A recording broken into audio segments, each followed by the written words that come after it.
Hi friends, welcome back to my channel.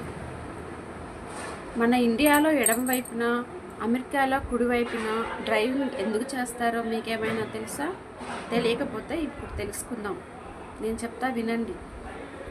పూర్వ రోజుల్లో గుర్రం మీద స్వారీ చేసేటప్పుడు ఎడమవైపు వెళ్ళేవాళ్ళు అనమాట. ఎడమవైపు వెళ్ళేవాళ్ళు కాబట్టి కుడి చేత్తో బల్లం పట్టుకొని మన శత్రువులు కానీ అడవి మృగాలు కానీ ఏవైనా వచ్చినట్లయితే వాటిని వేటాడేవాళ్ళు.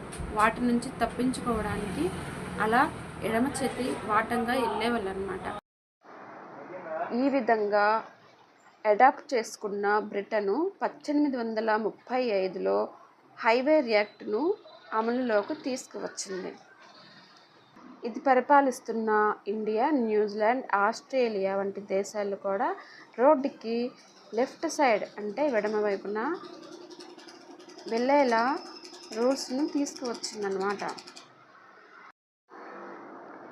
ఇక రోడ్డుకి రైట్ సైడ్ వెళ్ళే విధానం ఫ్రాన్స్ నుంచి వచ్చిందన్నమాట.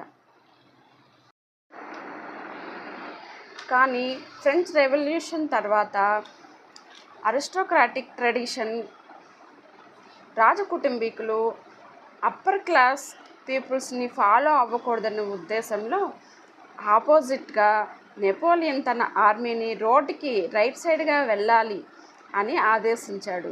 అలా ఈ రూల్స్ని యూరప్లో చాలా దేశాలతో పాటు అమెరికా కూడా ఫాలో అయ్యింది. దాదాపు 165 కంట్రీస్, టెరిటరీస్ రైట్ హెడెడ్గా, 75 ప్లేసెస్ లెఫ్ట్ హెడెడ్ ఫాలో అవుతున్నాయి. అంతే ఫ్రెండ్స్.